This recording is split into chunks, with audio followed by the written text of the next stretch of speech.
Party MLA అభ్యర్థి కోనేటి ఆదిమూలం గారితో మనం ఇక్కడ ఉన్నాం. ఇక్కడ ఎలక్షన్ జరుగుతున్న వాతావరణం, ఇక్కడ పార్టీ పరిస్థితి, గెలుపు అవకాశాల గురించి చర్చించడానికి ప్రయత్నిస్తాం. నమస్తే సార్. నమస్తే సార్, ప్రచారం చేస్తున్నారు, ఎలా ఉంది పార్టీ పరిస్థితి, ఎలా ఉంది, ఈ గెలుపు అవకాశాలు ఎలా ఉన్నాయి? చాలా అద్భుతం ఉంది. ఏ గ్రామానికి వెళ్ళినా కూడా ఒక ప్రపంచం వచ్చింది. ఎక్కువ భాగం యువకులు, విద్యార్థులు, మహిళలు చాలా అద్భుతంగా వస్తున్నారు. నేను సుదీర్ఘ రాజకీయం చేశాను. ఎక్కడైనా క్యాంపెయిన్ పోతే ఆ గ్రామాల్లో మాట్లాడే సందర్భం ఉంది. కానీ ఈరోజు విపరీతమైనటువంటి ప్రపంచన తెలుగుదేశం పైన ప్రేమ, అభిమానం పెంచుకున్నారు. ఈ మార్పు రావాలని కోరుకుంటున్నారు. చంద్రబాబు పైన మేనిఫెస్టో, ఒక మంచి మేనిఫెస్టో వదిలాడు. ఎస్సీలు కావచ్చు, ఎస్సీలు కావచ్చు, బీసీలు కావచ్చు, మైనార్టీ కావచ్చు, ఏ కులమైన కూడా, రైతులు కూడా. ఈ చదువుకున్నటువంటి విద్యార్థులు చాలా అద్భుతంగా గ్రామానికి వెళ్ళినప్పుడు కనసవత కొరకులు ఇన్ని రోజులు వాళ్ళు విద్యార్థులు కానీ యువకులు రావు. ఇది నేను ప్రత్యక్షంగా చూస్తున్నాను. కాబట్టి ఈ మార్పు ఎలా వచ్చిందో డే బై డే కోడ్కి ముందు ఒక రకం ఉంది, ఎన్నికలు నోటిఫికేషన్ తర్వాత ఉంది, నామినేషన్ తర్వాత ఒక ప్రపంచం మొదలైంది. తప్పకుండా చంద్రబాబు ముఖ్యమంత్రి అవుతారంటే సాంక్షేమ ప్రజలకు వెళ్ళిపోయింది. ఇంటెలిజెన్స్ ఆఫీసర్ తెలుసు. ఆల్ సర్వే కూడా చంద్రబాబు ముఖ్యమంత్రి అనేటువంటి సర్వే స్పష్టంగా యువత ఇలా ముందుకు రావడానికి కారణం ఏమని భావిస్తున్నారు సార్? మరి గతంలో నేను శాసనసభ్యుడిగా అనేకమైన రోడ్లు మంజూరు చేశారు ముఖ్యమంత్రి. కానీ ధనంజయ రెడ్డి దగ్గరికి వెళ్ళాలా, ఆ నుంచి రావు దగ్గర ఫైనాన్స్ పోవాలా, ఫైనాన్స్ మళ్ళీ ధనంజయ ముఖ్యమంత్రి శాంక్షన్ చేసినా కూడా కింద స్థాయిలో పని కలిగిపోయింది. చాలా రోడ్లన్నీ కూడా ప్రారంభించింది, నిర్వహించింది. ఇప్పుడు అన్నీ కూడా మమ్మల్ని అడుగుతున్నారు, ఎమ్మెల్యే కదా మీరు, రోడ్లు అంతా కూడా మంజూరు చేశారు, కాలేదు. ఇవన్నీ కూడా ఎఫెక్ట్. అదే ఉద్యోగ విషయంలో వస్తే చాలామంది నిరుద్యోగులు. ముఖ్యమంత్రి గారు ఈ 4-5 సంవత్సరాల్లో చేత కానీ, ఆసరా కానీ, పెన్షన్ కానీ ఇచ్చారు, బటన్ ఎక్కడ ఇచ్చాము. మాకు ఎమ్మెల్యే నిధులు కూడా వీలే. నాటువంటి మనుషులు రాష్ట్రం 150 మందికి వీలే.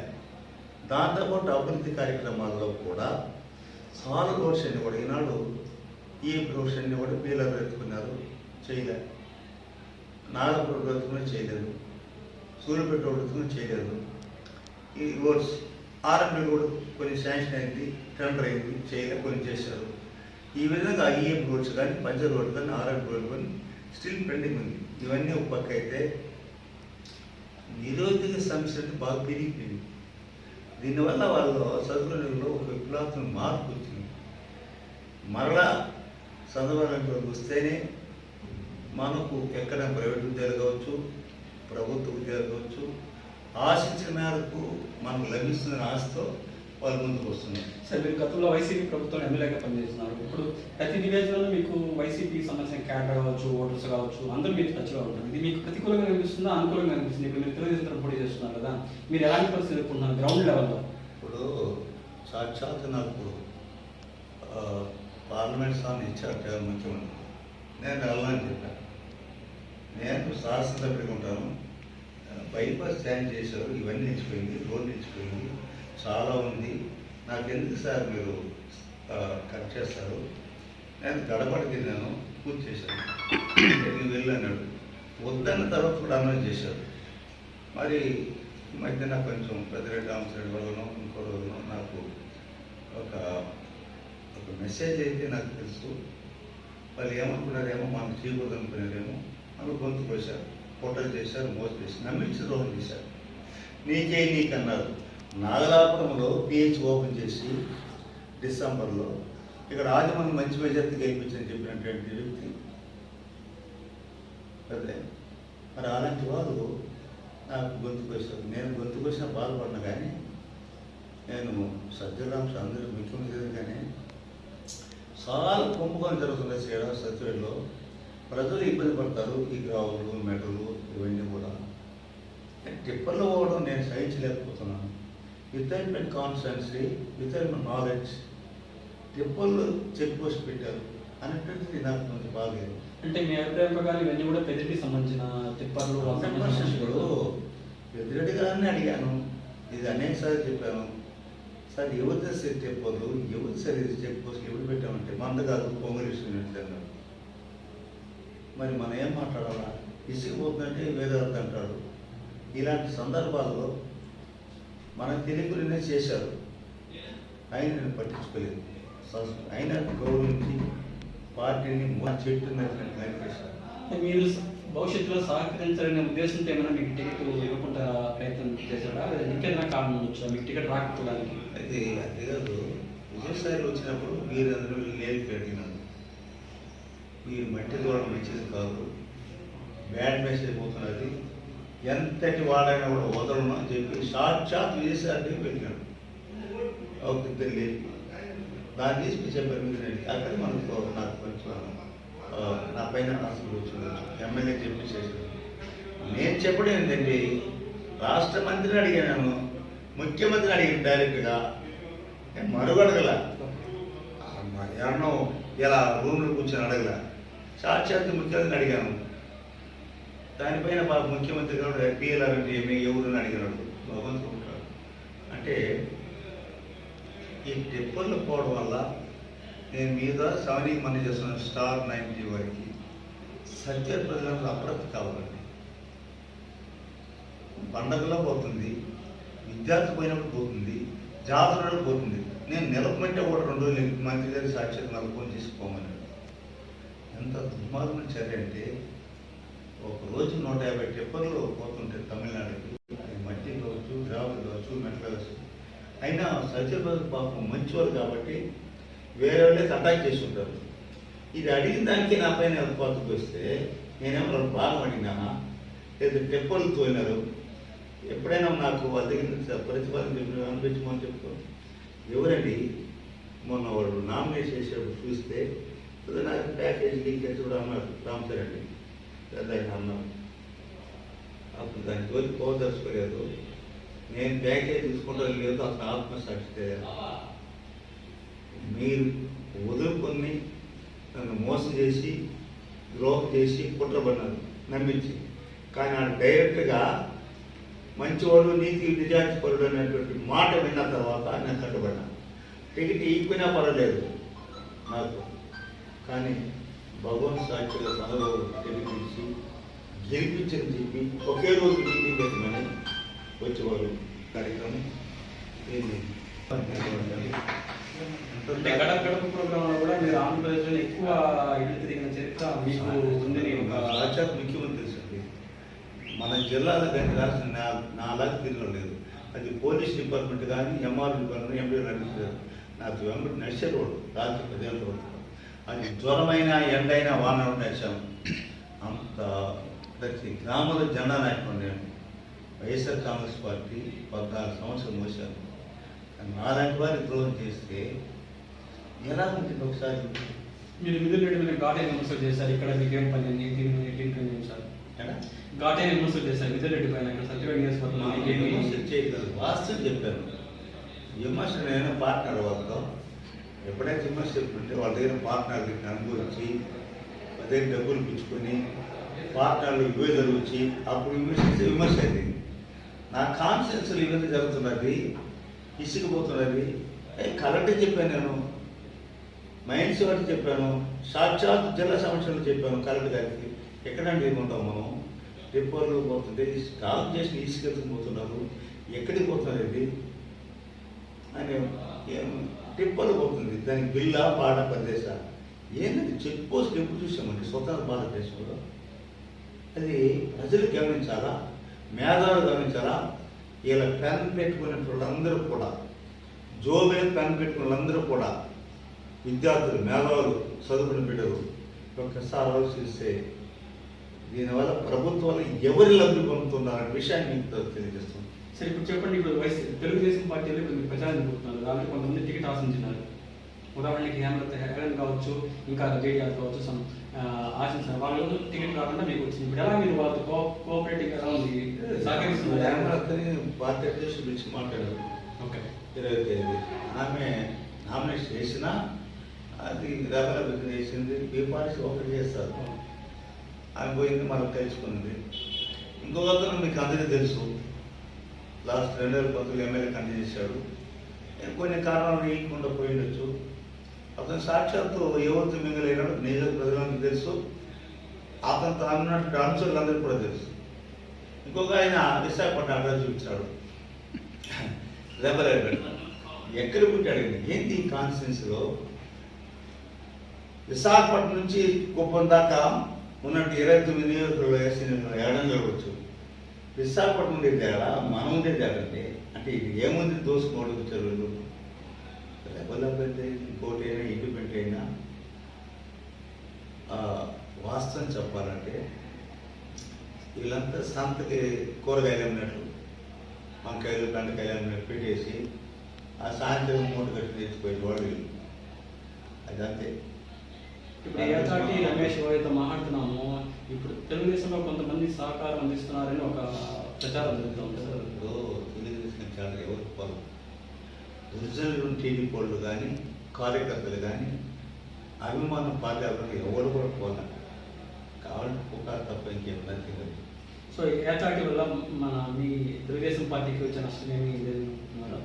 ఏతాటి రమేష్ బాబు వల్ల తెలుగుదేశం పార్టీ ఓట్ బ్యాంక్ ఏమైనా జరుగుతుంది? ఓట్ బ్యాంక్ పోదు. ఇది తెలుగుదేశం అయినా, బీజేపీ అయినా, కమ్యూనిస్ట్ పార్టీ అయినా, జనతా పార్టీ అయినా, లేదు కాంగ్రెస్ పార్టీ అయినా, వైఎస్ఆర్ కాంగ్రెస్ పార్టీ అయినా వారి వారి గ్రామాల్లో ఉన్నటువంటి స్థలాన్ని బట్టి వాళ్ళు ఒకప్పుడు సార్ ముఖ్యమంత్రి అడిగారు ఎలా ఉంది కడపడినాడు, ఎస్ఎస్ తెలుగు సార్ భవిష్యత్తు రావట్లేదు. ఈరోజు ప్రత్యేక చూస్తున్నాం. అద్దో కొద్దో పార్టీకి ఉందంటే 50% అయినా కూడా కొన్ని గ్రామాల్లో 60-40 ఉంటుంది. పిల్లలే ఎస్సీ ఎస్టీలు, మిగతా రెడ్లు 50-50. రాజులు ఎలా ఉంటారు, కమర్స్ మీకు తెలుసు, బీసీలు కూడా 50-60 ఇచ్చేసారు. దీన్ని అన్ని కూడా అధిగమించి అన్ని క్రిస్టియన్స్ ఓట్ బ్యాంకు వైసీపీ పడుతుందని మన ఏరియాలో ముస్లిమ్స్ కొంత ఎక్కువ ఉన్నారు. భారతదేశం అంతా ముస్లిమ్స్ ఉన్నటువంటి ఆంధ్ర.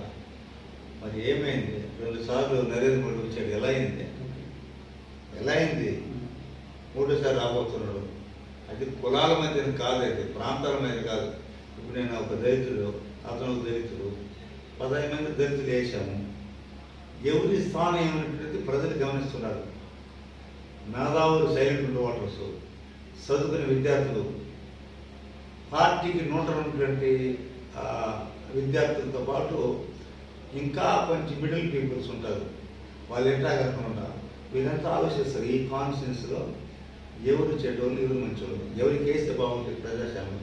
ఎందుకంటే మీరు చూసినట్లయితే 175 నియోజకవర్గాల్లో సత్యం మరియు ప్రశాంతమైన వాతావరణం ఎక్కడ ఉందని మీరు ఒకసారి ఆలోచించుకోండి. ఇక్కడ తెలుగుదేశం కానీ వైఎస్పీ కానీ కొట్టాడు పెట్టుకొని ఎస్ఎస్ చేయడం సందర్భం ఉందా? రైతు చూడండి, పొంగునూరులో కానీ, చంద్రగిరి కానీ, తిరుపతిలో కానీ, నగిరిలో ఎలా కలాట్స్ అవుతున్నదో, కాళహస్తిలో కానీ. మనం అలా పెంచుకోము. ప్రశాంత వాతావరణం ఉండాలి. ఒకరోజు ఎన్నిక జరిగింది, మళ్ళీ ఏముండదు 5 ఏళ్ళు. ఇదేం స్థానిక సంస్థ ఎన్నిక కాదు, ఎంపీ జడ్పీ ఎన్నిక కాదు. స్థానిక ఆంధ్ర రాష్ట్ర భవిష్యత్తు ఎన్నిక మనందరి భవిష్యత్తు కోసుకోవాలి.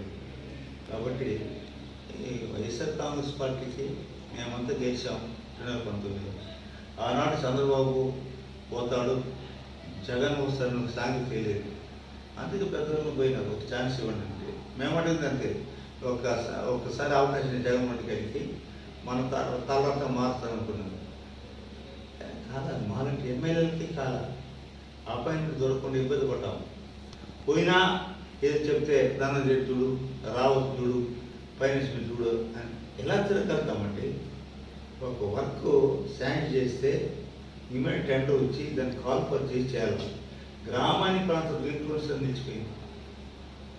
వాటర్ వర్క్స్ కానీ ఇవన్నీ కూడా అభివృద్ధి కార్యక్రమం నిలిచిపోయింది. దీన్ని చేయలేకపోయాడు, మొత్తం నిదాంతో పెట్టేశాడు. మా ఎస్సీ కార్పొరేషన్ ఉంది, బీసీ మైనర్ కార్పొరేషన్ ఏమైంది తెలియదు. పంచాయతీ ఇప్పుడు నేను సర్పంచ్గా ఉన్నా, పంచాయతీ పండుగలు ఏ ముఖ్యమంత్రి అడుగు చేయబట్టుంది.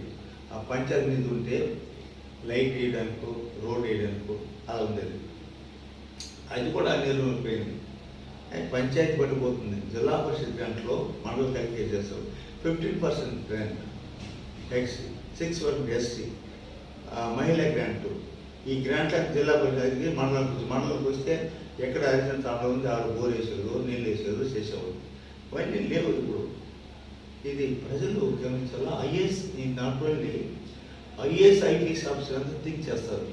కింద ఐఎంపీలో కూడా డబ్బే లేదు. కరెంట్ దగ్గర ఒక యాక్సిడెంట్ అయిందంటే ఈమె డబ్బు ఇచ్చేవారు, అది లేనే లేదు. సార్ చెప్పండి, ఇప్పుడు మీరు గెలిస్తే ఎమ్మెల్యేగా గెలిస్తే అక్రమ క్వారీలు ఎలా మీరు ఇంతకుముందు మీరు వదిలేశారు? ఐ మీన్ మీరు పెద్ద తలకాయలు చేసి వదిలేసని చెప్తున్నారు.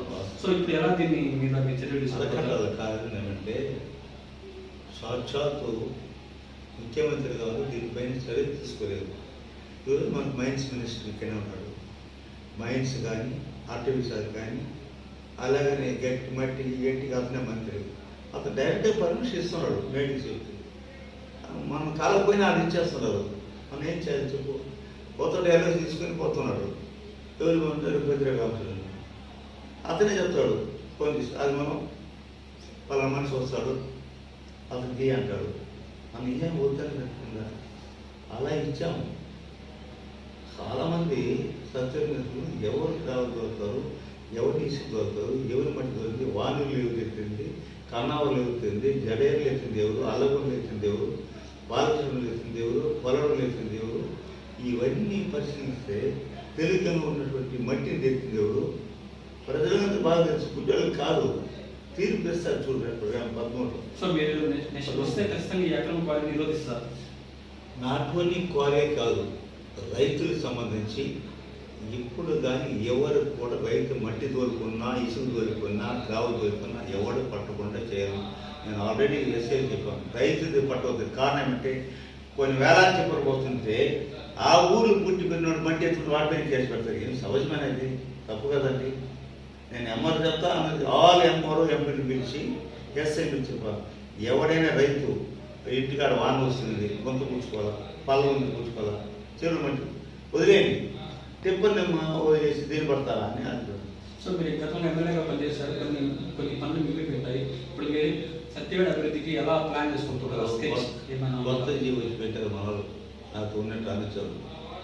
ఏమిటి నేను చేసినట్లు నమ్మి మనవాళ్ళని చెప్పి నేను గ్రూప్ కట్టలే, వర్గం కట్టలే. ఎవడు వచ్చినా పని చేసిన, కార్యకర్త ఫోన్ చేసినా పని చేశా. అన్న హాస్పిటల్లో చెప్పనేసి, అన్న యాక్సిడెంట్ రమ్మన్నారు, అన్న సీఎం డెలివరీ. అరే చచ్చిపోయిన తీసుకొచ్చాను, కరెంట్ పెట్టిన కైలు తీసుకొచ్చాను, రైతు భరోసా తీసుకొచ్చి ఇచ్చాను, సరిపోయినటువంటి రైతు ఆత్మహత్య, తపాస ఖర్చులు డబ్బిచ్చాను, కరెంటు పట్టుకుని తెచ్చాను, పిడి పట్టి డబ్బిచ్చాను. ఇవన్నీ నేను చేశాను, ప్రత్యక్షం చేసిన వాడిని. అలాగనే పదవులు ఎవరైతే నాకు తిరిగారో వాళ్ళందరినీ కూడా పదవి పెట్టాను. మనం ఏమీ ద్రోహం చేయకుండా, ఏమి వాళ్ళ దగ్గర ప్రతిఫలం అనిపించకుండా వాళ్ళు బీపాలు ఇచ్చి వాళ్ళు గెలిపిస్తే వాళ్ళ స్థానాలు కూర్చోబెడితే మన పైన ఎక్కడో ఉండే ప్రధాని చెప్తే వాళ్ళ మాట విని మనం దూరం చేసుకున్నాం. కానీ భగవంతుడు ఇప్పుడు రమేష్ బాబు ఏదైతే స్వతంత్ర అభ్యర్థిగా పోటీ చేస్తున్నారో అతను సొంత నిధులతో నేను హాస్పిటల్ కట్టిస్తాను, ఆయన కొంత డెవలప్మెంట్ చేస్తాను, ఇలా హామీలు ఇస్తున్నారు. ఎంతవరకు మీరు అసలు ఎవరంటే ఈ నేతృ మనిషి కాదు అతను కానీ, ఈ కాంగ్రెస్ వైఎస్ఆర్ కాంగ్రెస్ వాళ్ళు కానీ ఎవరు వీళ్ళు? ఈ నియోజకవర్గం సమ్మతాలు ఉందే వీళ్ళకి, బంధువర్గం ఉందా, ఓటు ఉందా వీళ్ళకి, ఎన్ని పంచాయతీ తెలుసు వీళ్ళకి, ఎన్ని ఎంపీలు తెలుసా, ఎన్ని గ్రామాలు తెలుసు వీళ్ళకి? చెప్పండి. ఎవరు నీటి పెయింట్? అసలు ఏదో డబ్బు ఉంది నీటి పెయింట్. అసలు అతని గురించి మాట్లాడడం వేస్ట్. మనకు అతను సమయం లేదు. ఎక్కడో పుట్టాడు వేసాడు.